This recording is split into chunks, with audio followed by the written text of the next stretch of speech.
capacity to train my child till he's 10 or whatever, and he can handle a mop, right?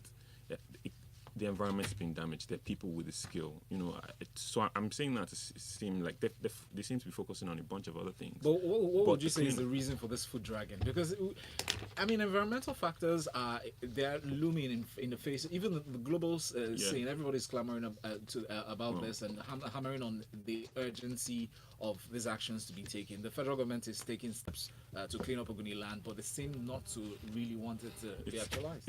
To me, so far until we see real action, is lip service. Unfortunately, it's nothing more than lip service. And then to the Ogoni, just quickly go to the Ogoni, because I feel that that's also very important. Okay. Several decades after, these guys still haven't, been honored, and I believe they should be. I mean, shouldn't have the outcome of our Truth and Reconciliation panel, the Oputa panel, should have been a recommendation to, honor these guys, because the world agrees that they were unjustly executed. And it shouldn't take times like this, and it shouldn't, every year we give national honors to people of questionable backgrounds, and ignore people who actually sacrifice for the community and the country. Thank you very much for that, Tunde Gbolahan. I'm going to come to you with this next story. It is from the Guardian newspaper. It talks about the relocation of oil and gas pipeline stalling the completion of the $1.5 billion rail project. So remember that December of this year, 2018, was meant to be the deadline for the Lagos-Ibadan rail project. Apparently may not be feasible, and we've been getting sort of whisperings of this throughout the year. It's sort of gone forward. Now, it was learned that the Federal Ministry of Transportation had already compiled incidental items and additional costs to overshoot the initial $1.5 billion initially earmarked for that. A lot of this, they say, is to accommodate the relocation of oil and gas pipelines in the port access.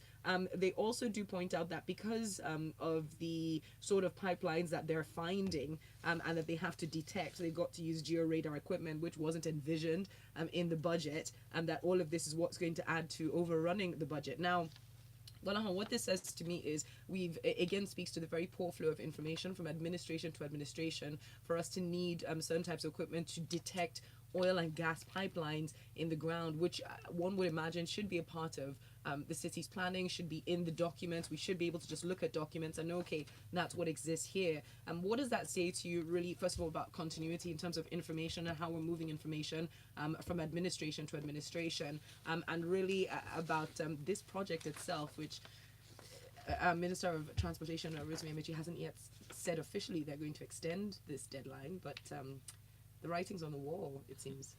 Oh, well, Nigeria, once more, we're in this situation where projects are often delayed and overshoot the budget. It's not unusual to get that sometimes, that you have a situation where you have a project that has overrun its time and maybe a little bit over budget sometimes, although quite a lot also are usually within budget or so.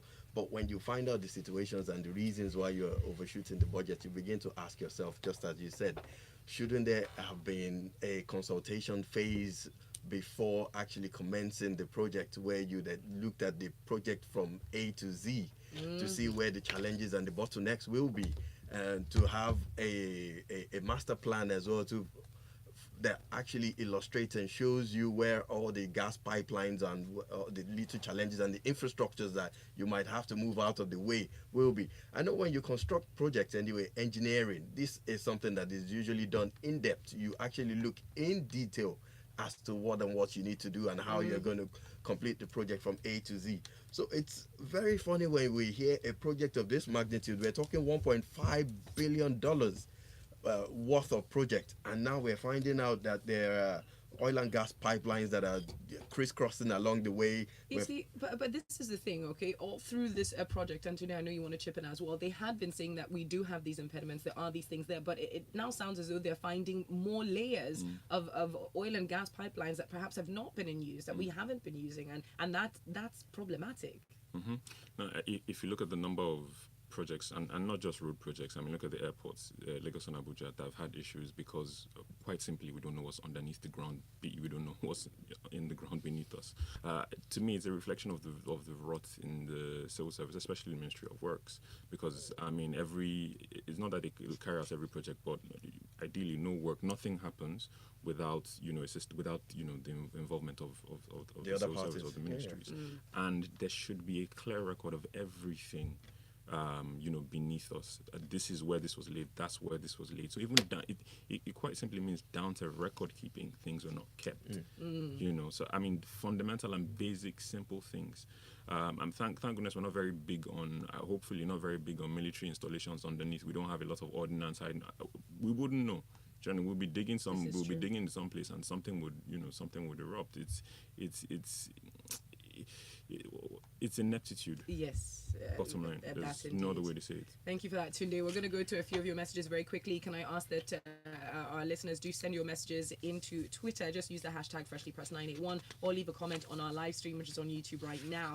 We have Wiseman11 who sent a message to say, my conspiracy theory on Diziani, a mole has penetrated the AFCC in the hope that the opposition, PDP, will take over government next year. Technicalities in our legal system will be employed to let her off the hook if returned to Nigeria. Right. The conspiracy theorist, indeed. Thank you very much for that one. We'll keep moving. Let's move on to this next story from this day newspaper. We're talking about the court here suit challenging legality of the Ikoyi marriage registry today. So if we recall back in April, around April, there was April 30 actually, there was a case that was before the Honorable Justice C.A. Obiuzo of the Federal High Court in Lagos, seeking to determine if the Ikoyi marriage registry was legally binding. And there were rumors around. We even saw the headlines, misleading headlines everywhere saying, some of them read marriages conducted by Ikoyi registry not legally binding. And we're hearing this again. Now this comes forward. Tunde, let's just take us through the details of the story, really. People just want to know if their marriages are Important. valid. Yeah, valid. Valid. Some people want to know if If they missed free. it, if they're free, Yeah, if they missed the exactly. bullet as well. all sorts of things. Yes. Yeah. Okay. So this story. I mean, in the end, the truth. I mean, we can go around, but the truth is, this thing is about money, and I think I'll get there. Okay. Because if you look at it, there is a subsisting judgment given in 2004. Yes. Right. That said that the has no place, and the Ministry of Interior has no place conducting marriages. That it's a local government affair. Absolutely. And if you look across the world, or at least from the West, where we imported our law from, and we got it first, and that's the way it is. It's the same in British law. Now, so unless we made specific changes to that, then really that's what it is. And a court in 2004 has said that, look, it's the purview of the local government to conduct unions And contract. marriages. Now and they've taken so it's in court now. The AGF and the Minister of Justice have responded with a countersuit, saying, trying to get the suit thrown out, but they've not mentioned a thing about the 2004 judgment and why they're not honoring it. Nothing. So it comes down to Absolutely nothing. enforcement. Just again. down to enforcement. It's such a bad habit about how we and the people who are supposed to be the custodians of the law flout the law in this country. And when I say it's down to money, part of the suit is that the ministry should remit all the fees collected. Since the time of that judgment, 2004. That's it. All the backlog. Yeah. So first of all, they're not just losing revenue going forward. Yes. You're now saying pay all my back money. Where's the money? And then seal those places. You see, that is the real wahala. That's why they're doing this argument. Okay. Thank you, Tunde. Well, let's see if those places will be sealed. I'm sure that's probably the only effective way to get that judgment enforced. But we'll move on now. Up next, our president is speaking again, as he does outside of the country, from the Punch newspaper. Illicit financial flow. President Buhari seeks sanctions against lawyers, bankers. He describes them as transactional middlemen, and saying that the professional bodies ought to crack down on these transactional middlemen to curb illicit financial flows. Now, we know that across the world, illicit financial flow is a big issue. This is something we've been talking about on the African continent in particular. Across the continent, actually all the leaders, for over a decade, and it's been quite a big issue. But President Buhari's administration has pegged their tent to this particular tentpole, I guess, battling it. He talks about having created stronger institutions, which some people raise their eyebrows at, but says it does generate enormous unlawful profits that often prove so lucrative that the threat of a jail term is not sufficient to deter perpetrators. And I've got more questions about that phrase, but what are your thoughts on this story? Well, it's an interesting story, as we always have. You know, our president is always making quite a lot of statements outside the country than he does within the country. Anyway, we always tend to hear about him quite a lot of times.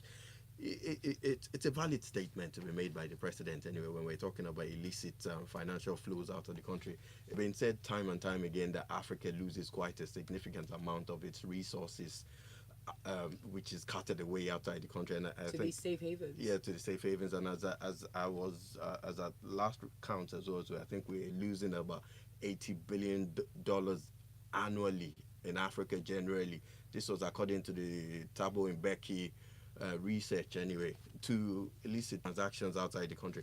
So, but the only issue that I have with the presidency is the manner at which he always makes his statement. You know, when you make a statement saying bankers and lawyers are all, and brokers are mainly, you know, this is like throwing a Because that's blanket. what they're meant to do. That's their job, you know, really. They facilitate transactions. Yes, they do, but Now, whether it's illicit or not is a different thing, and then there needs to be checks. yeah, exactly. It's illicit. You facilitating an illicit transaction makes you culpable. What I mean is, it's a deal. A deal is a deal. Whether it's, you know, the question is, a legal deal or is it illegal? Exactly. So you should and differentiate. these guys, you know, are the ones that facilitate these transactions and deals. But that is the point, that in a number of cases, when you're looking at, for example, there are certain questions that ought to be asked if a certain amounts of money are moved into individual accounts or corporate True, accounts. exactly. How often So are are we, those- how enforcing the often- laws and checks and balances? which is Exactly. where the statement of cracking down on these transactional middlemen comes from. Exactly. So, you know, it should now be the government that should actually be enforcing the laws. You know, we have it in America quite a lot of times where a lot of banks have been sanctioned for illegal transactions or funny transactions or so. Where in Nigeria when was the last time that we heard that a bank has been sanctioned for such? Now, something very quickly before we move on, because we are running out of time. I like that you mentioned it should be the government that's involved in this. Let's take it down to the state government. The state governments, some could argue, are perhaps one of the biggest vehicles for moving illicit funds, because the state governments have still refused, especially Lagos state government, to show us the breakdown of their budgets, to give us information, despite the fact that Court of Appeal rulings, especially of this year, have said that the state governments have no right to reject requests for information. So what do you think should be done on a state government level, especially considering everyone is going into vote next year, about revealing the budget, what's going on in Lagos state? We don't know how our money is being spent. Well, you know, these are part of the questions that we should be asking for whoever wants to be the governor of the state. So, to freedom of information, how are you going to share the information? Whoever wants to be governor, or whoever is selected to be governor. Let us see the books. Okay, we've got to keep it moving though. Thank you very much for that, Gbolahan. Tunde, coming back to you for this one. We've got a Senate Minority Leader, Senator Biodun Olujimi, who's saying the National Assembly cannot be blamed for the budget delay. The story is in from the Daily Times. The details of it are saying, listen, if the president himself in June this year expressed surprise when he was confronted with the reality that ministers and heads of agencies had refused to defend their budget, they should stop playing politics with us. That's the summary of that. Yeah, Your thoughts on yeah. this So story? it's again, it's a bit similar to the, you know, the not similar in context, but you know, trading blame, you know, as opposed to dealing with things. So the presidency, the executive and legislature keep pushing this back amongst themselves, and in this current story, the legislature have made, you know, the last, you know, so we're waiting for the executive to respond, and it's not a good look, because the story does highlight the fact that the budget is pending because MDAs and agencies, bottom line units of the executive, have refused to come and defend elements of their budget, and even those who have. The examinations or the review of the budgets have highlighted that there are discrepancies in it. There are elements that they can't explain that they say they didn't include. Isn't it an irony that even the Minister of Information, Lai Mohammed, appeared before them as well and said he was unaware of a budget, figures in the budget for new computers and things like that. So obviously issues like that will lead to delays. If that's the case, the executive really needs to get on its people. Buhari needs to just get his government to do what it's supposed to do. To get everybody in order. Thank you very much for that, Tunde. And Gbolahan, we move on to this final story. It's made newspaper headlines. Should it have made headlines is also something we should consider. From the Premium Times, why airport security search Atiku. So we have got the Minister of State for Aviation, Sirika, coming up to speak, Hadi Sirika, Aviation Minister, just saying that there was the report from the PDP candidate, Mr. Abubakar, saying that, listen, he was unceremoniously searched. This was politically motivated. There were a number of allegations that were made saying that as he was trying to fly, he shouldn't be subjected to such harrowing experience. But our aviation minister said, well, this is standard procedure, that this is him trying to grab headlines. We are supposed to search, regardless of whether you're using a private wing or not. There should be, the standard protocol is that there should be a team of immigration officers that are there to search you. And of course, down for whether it's an amount of currency that you have moving through the country, that sort of thing. Your thoughts on this? Well, this is a case of he said, she said, or so. Or that these guys are so disconnected from the rest of us. That's what. Well, why won't he be searched? Because they feel that you search him. Who is he? Well, that's another angle as well to look at it. It's he said. It's difficult for us to know what exactly transpired at that point in time. Anyway, there's no evidence. There's no video recording of this, and it's normal standard procedure for anybody to be searched, to be checked. Or so, but when we look at the story, the article actually came through flew on the press on his private jet from Dubai and into Lagos or so. I'm thinking, oh wow, some people have the luxury of flying private jets all the way from there. Standard procedures, if you had flown commercial flight and everyone was on the queue being searched, would you reject but even that? with the private wings, private jets, the same security procedures apply. Absolutely. So what this says to me, considering that let's It's not reflecting forget that the man Mr. doesn't like, Abubakar, that Mr. doesn't like Abubakar procedure. used to be in power. Perhaps he's used to not being searched. Perhaps every time he's flown beforehand, they have not enforced it against him. Perhaps it's been a case of, do you know who I am? Or wave or go through. But that speaks volume to the issues that we always have in this country as well. So when we're talking about we have different laws and different procedures for different people based on your class in society as well. Standard procedure should be standard procedure. If you're searching Mr. A, you should also search Mr. Z the same way as well. And when we politicize a lot of things, it doesn't help in improving the systems in our country as well. And of course, part of the problem that we also do have as well is that when institutions, security agencies are sometimes used as political tools, then of course the opposition always tends to play on it as well too and say, look, this is what they're doing. They're actually abusing their power, and just because I'm part of the PDP or I'm part of the APC, that's the reason why they're doing this. Our institutions should be independent, be it EFCC, be it the customs, be it the police. Everybody should be independent. What I would really hope for them to address is beyond the search thing that just happened, that you just spoke about, is the money that changes hands or the exploitation that happens at the airports today. I mean, people who, the airport staff, the accusations that have been flying around social media. Honestly, I have to say that's a personal choice, because I have never parted with money at the airport, and there is absolutely no reason to do it. If you feel pressured into doing it, that is you aiding a system that does not need to be aided. They will not stop you from flying. You will not be locked up. You do not need to hand out cash at the airport. You really don't. But we'll round up with a couple of messages that have come through. This one is in from Waji, who sent us a message. He says, things are not feasible, talking about the pipelines, because we don't conduct feasibility studies. We start projects without checking the viability of things. To ignore pipelines before you start constructing a behemoth of a project shows the lack of planning and thinking things through, says Waji. Thank you very much for that, Waji. I think we did address that they had considered some of the pipelines, but they didn't realize how many were in the ground. And Wiseman11 up on our live stream says, on the gale of defections, one sentence: personal interest before political interest before national interest. While J. Lou, also up on the live stream, says, the last time Atiko arrived, was he searched? Does anyone know? Surely he flies a lot. Again, that's kind of what we're postulating, that perhaps they have not searched him in a while. I was reminded later, that's in 15 minutes in Lagos, we get to talk about sports inside of the locker room. Keep it here. Thank you. Special thanks to the birthday boy, Tunde Gbolahan. Yes, wish him a happy birthday at Big Hoops. Happy birthday. Yes. And then Gbolahan, thank you so very much for coming through. At Mr. G Quest is his handle. Good morning. Yes, we must all be Sarge. Sarge. Search him. Is he okay? Is he okay? My soul. So you see, because I'm like, there's no reason for it. I in never Nigeria, once. when Never where once. we have our habit by default is Yes. not to apply the law. rules Yes. based on who you're standing in front of. You know who I am, You know, it's normal, and guess what? And that's why these guys, not them, but all the people who hang around them have the police with so much abuse. The people who are running